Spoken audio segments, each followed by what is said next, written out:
Comilla board 2021। তো এখানে প্রশ্নগুলো দেওয়া আছে, ক নাম্বার আমাদের কি বলা হয়েছে আমরা একটু পড়ে নিই। কত বলা হয়েছে, আমানতকারী নগদান বইতে লেখা হয়নি তার পরিমাণ নির্ণয় করো। অর্থাৎ যে লেনদেনগুলো নগদানে অন্তর্ভুক্ত হয় নাই সেগুলো আমাদের এখানে নির্ণয় করতে হবে। আমরা প্রশ্নটা পড়ি এখন। আচ্ছা, 1 নাম্বার তো হবে না, নগদানের যে ব্যাংক জমার উদ্বৃত্ত এটা হবে না। যদি বলা হচ্ছে একজন পাওনাদারকে 18,000 টাকার চেক ইস্যু করা হলেও এখনো ব্যাংকে উপস্থাপন করা হয়নি, এটা হবে না। আদায়ের জন্য জমাকৃত চেক 12,000 টাকা এখনো আদায় হয়নি, এটা হবে না। একজন খরিদ্দার সরাসরি ব্যাংকে 15,000 টাকার চেক জমা দিলেও নগদান বইতে লেখা হয়নি, তাহলে আমরা একটা পেয়েছি। 4 নং আইটেম, এটা নগদের মধ্যে অন্তর্ভুক্ত হয়নি। এরপরে 5 নম্বর হচ্ছে আদায়ের জন্য ব্যাংকে জমাকৃত 5,000 টাকার চেক প্রত্যাখ্যাত হয়েছিল যা নগদের মধ্যে লেখা হয়নি, আমরা আরেকটা পেয়েছি। ব্যাংক থেকে 1,04,000 টাকার পদে বিল পরিশোধ করা হলেও নগদের মধ্যে লেখা হয়নি, তার মানে এটাও নগদের মধ্যে অন্তর্ভুক্ত হবে। এটাও ব্যাংক কর্তৃক মঞ্জুরিকৃত সুদ 400 টাকা, এটা ব্যাংকের টাকা প্লাস করা হয়েছে কিন্তু নগদান বইতে এখনো প্লাস করা হয়নি। যদি প্লাস করা হতো তাহলে এখানে এটা অন্তর্ভুক্ত দেওয়া হতো না প্রশ্নে। আচ্ছা, তার মানে আমাদের 1 2 3 4টা আইটেম আছে যেটা আমাদের কি বলছে নগদানের মধ্যে অন্তর্ভুক্ত হয়নি। এখানে সবগুলো দেওয়া আছে। খরিদ্দার কর্তৃক সরাসরি ব্যাংকে জমাকৃত চেক প্রত্যাখ্যান, ব্যাংক কর্তৃক পরিশোধিত পদে বিল এবং ব্যাংক কর্তৃক মঞ্জুরিকৃত সুদ, এই 4টি আইটেম হবে। টাকা যেভাবে আছে ঠিক সেভাবে আমাদের বসাই দিলে আমাদের ক নম্বর এখানেই শেষ। এখন আমরা খ নাম্বারে যাব। খ নাম্বার কি বলছে, উপরের তথ্যাবলীর আলোকে ব্যাংক সমন্বয় বিবরণী প্রস্তুত করতে হবে। তো ব্যাংক সমন্বয় বিবরণী প্রস্তুত করার আগে আমরা যেখানে যেহেতু উভয়জের নাকি একজের কিছুই বলা নেই, তার মানে আমরা একজের পদ্ধতিতে এটা সমাধান করব। আর আমাদের প্রথমে দেখতে হবে কার টাকাটা দেওয়া আছে। এখানে নগদান বই অনুযায়ী ব্যাংক যেমন উদ্বৃত্ত দেওয়া আছে, তার মানে আমাদেরকে ব্যাংকের মতো করে কাজ করতে হবে। নগদান বই অনুযায়ী ব্যাংক যেমন উদ্বৃত্ত মানে হচ্ছে যদি ব্যাংকের টাকা বৃদ্ধি পায় তাহলে নগদান বইতে টাকা বৃদ্ধি পাবে, যদি ব্যাংকের টাকা হ্রাস পায় তাহলে নগদান বইতেও টাকাটা হ্রাস পাবে। দ্যাট মিনস আমরা ব্যাংকে ফলো করব। ব্যাংক যদি বৃদ্ধি পায় বৃদ্ধি করব, ব্যাংক যদি হ্রাস পায় আমরাও হ্রাস করব। আমরা এখন সরাসরি অঙ্কে চলে যাব। এই হলো আমাদের অঙ্কের চার্ট। এখানে হচ্ছে নগদান বর্ণনা অনুযায়ী ব্যাংক জমা উদ্বৃত্ত 45,000 টাকা, প্রশ্ন প্রদত্ত যোগ বিয়োগ। আচ্ছা, আমরা এখানে করা শুরু করব অঙ্কগুলা।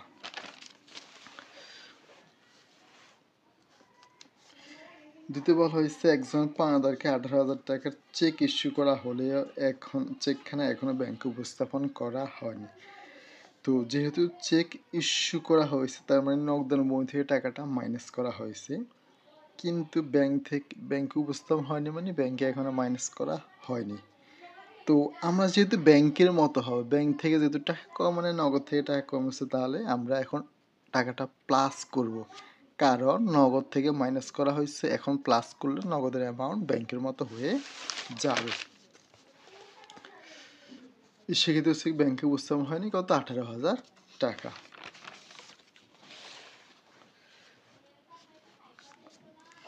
আদায়ের জন্য জমাকৃত চেক 12,000 টাকা এখনো আদায় হয়নি। তো আদায়ের জন্য জমাকৃত চেক হলে কি হয়, নগদান বইয়ে টাকাটা প্লাস হয়। যেহেতু ব্যাংক আদায় করতে পারেনি, ব্যাংকে এখনো প্লাস হয়নি, তার মানে ব্যাংকের মতো হতে হলে আমাদেরকে টাকাটা কি করতে হবে, যেহেতু নগদে বৃদ্ধি অবস্থায় আছে আমাদেরকে এখন কমাতে হবে। কারণ ব্যাংক আছে 0, নগদ আছে প্লাস 12,000, এখন নগদটাকে 0 করতে হলে মাইনাস 12,000 করতে হবে। আমরা মাইনাস 12,000 ব্যাংক কর্তৃক আদায় হয়নি কত টাকা, 12,000 টাকা।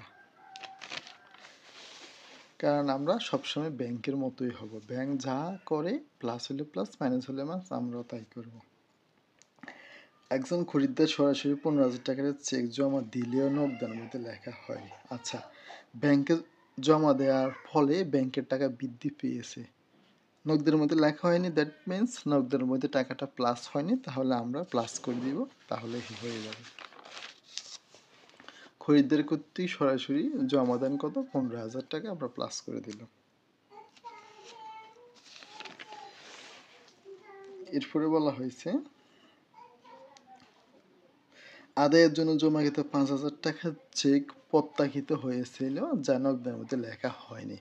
চেক যখন প্রত্যাখ্যান হয় তখন আমরা জানি যখন চেক জমা দেওয়া হয় তখন যাবত হয় ব্যাংক হিসাব ডেবিট, প্রাপ্য হিসাব ক্রেডিট। আর যখন প্রত্যাখ্যাত বা অমর্যাদা বা ফেরত আসে তখন যাবত ঠিক তার উল্টা হয়ে যাবে। তখন প্রাপ্য হিসাব হয়ে যাবে ডেবিট, ব্যাংক হিসাব হয়ে যাবে কি ক্রেডিট। এটা হচ্ছে আমাদের জাবেদা বিষয়। আর চেক যেহেতু প্রত্যাখ্যিত হয়েছে তখন ব্যাংকের টাকাটা কি কমে গেছে, এখন আমরাও কি করব, টাকাটা কমিয়ে দিব। কত টাকা? আদায়ের জন্য জমাকৃত 5,000 টাকা চেক প্রত্যাখ্যাত হয়েছিল, তাহলে আমরা কি করব, 5,000 টাকা আমরা হ্রাস করে দিব, তাহলে আমাদের হয়ে যাবে জমাকৃত চেক প্রত্যাখ্যান হয়েছে কত, 5,000 টাকা। কারণ চেক প্রত্যাখ্যান হলে ব্যাংক থেকে টাকাটা কমে যায়। এরপর হচ্ছে ব্যাংক থেকে একখানা 4,000 টাকার পদেয় বিল পরিশোধ। পদেয় বিল পরিশোধ করা হলে ব্যাংক থেকে টাকা হ্রাস হয়, তাহলে আমরাও টাকাটা কি করে দেব, হ্রাস করে দেব। ব্যাংক কর্তৃক মঞ্জুরিকৃত সুদ 4,000 টাকা।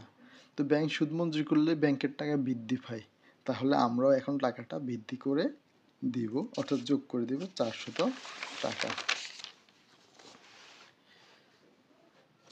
এই হলো আমাদের টোটাল অ্যামাউন্ট। যোগের ঘরে 3টি, বিয়ের ঘরে 3টি আমরা পেয়ে গেলাম। এখানে 45,000 সাথে 33,400 যোগ করলে 78,400, তার থেকে 21,000 বিয়োগ করলে 57,400।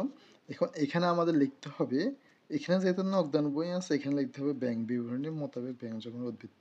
এখানে নগদান বই হলে এখানে হবে ব্যাংক বিবরণী, এখানে টাইটেলে যদি ব্যাংক বিবরণী হয় নিচে হবে নগদান বই। তাহলে আমাদের অঙ্কটা এখানে সম্পূর্ণ হয়ে গেল। গত বলা হয়েছে 4, 5, 6, 7 দফাগুলো আমাকে হিসেবের বইতে যা বাধা দাখিলে তা ব্যাখ্যার কোনো প্রয়োজন নেই। তা আমরা এখন এই 4টি লেনদেনের যা বাধা দেব। 4, 5, 6, 7 একজন খরিদ্দার সরাসরি 15,000 টাকা জমা দিলেও নগদান বইতে লেখা হয়নি। তো সরাসরি ব্যাংকে জমা দিলে যা বাধা কি হয় আমরা জানি, ব্যাংকে জমা দিলে ব্যাংকের টাকা বৃদ্ধি পায়, তাহলে ব্যাংক হিসাব ডেবিট, আর টাকাটা কে দিয়েছে, খরিদ্দার, দ্যাট মিনস প্রাপ্য হিসাব ক্রেডিট কত, 15,000 টাকা। আমরা দিয়ে দিলাম ব্যাংক হিসাব ডেবিট, প্রাপ্য হিসাব ক্রেডিট কত, 15,000 টাকা। এরপর হচ্ছে 5 নং, আদায়ের জন্য জমাকৃত চেক 5,000 টাকা প্রত্যাখ্যিত হয়েছিল। চেক প্রত্যাখ্যিত হলে যা বাধা আমরা জানি কিভাবে হয়, যখন চেকটা জমা দেওয়া হয় তখন যা বাধা হয় ব্যাংক ডেবিট, প্রাপ্য হিসাব ক্রেডিট। আর যখনই ফেরত বা অমর্যাদাকৃত হয় বা প্রত্যাখ্যাত হয় তখন যা বাধা হয় ঠিক তার উল্টোই। এখন প্রাপ্য হিসাব হয়ে যাবে ডেবিট, ব্যাংক হিসাব হয়ে যাবে কত, ক্রেডিট। টাকা যা আছে তাই কত, 5,000 টাকা। প্রাপ্য হিসাব ডেবিট, ব্যাংক হিসাব ক্রেডিট, টাকা 5,000 টাকা। ব্যাংক থেকে একখানা 4,000 টাকার পদেয় বিল পরিশোধ যা নগদের মধ্যে লেখা হয়নি। আচ্ছা, তো পদেয় বিল পরিশোধ করলে ব্যাংকের টাকা হ্রাস পায়, আর যেহেতু পদেয় বিল পরিশোধ এটা হচ্ছে দায় হ্রাস, তাহলে ব্যাংকের টাকা যেহেতু হ্রাস পেয়েছে ব্যাংক হিসাব হবে ক্রেডিট, আর পদেয় হিসাব দায় হ্রাস পেয়েছে দায় হ্রাস পাইলে হয় ডেবিট। পদেয় হিসাব ডেবিট, ব্যাংক হিসাব ক্রেডিট, টাকা কত, 4,000 টাকা। ব্যাংক কর্তৃক মঞ্জুরিকৃত সুদ, ব্যাংক যখন সুদ প্রদান করে তখন ব্যাংকের টাকাটা বৃদ্ধি পায়, আর মঞ্জুরিকৃত সুদ হচ্ছে এটা আয়, তাহলে ব্যাংক হিসাব ডেবিট, ব্যাংক সুদ হিসাব ক্রেডিট। ব্যাংক হিসাব ডেবিট, ব্যাংক সুদ হিসাব ক্রেডিট। এখানে একটা বিষয় মনে রাখতে হবে, যে সকল এন্ট্রিগুলো নগদানভুক্ত হয় নাই কেবলমাত্র সেগুলারই জাবেদা করতে হবে, যেগুলো নগদে অন্তর্ভুক্ত হয়েছে সেগুলো জাবেদা করতে হয় না।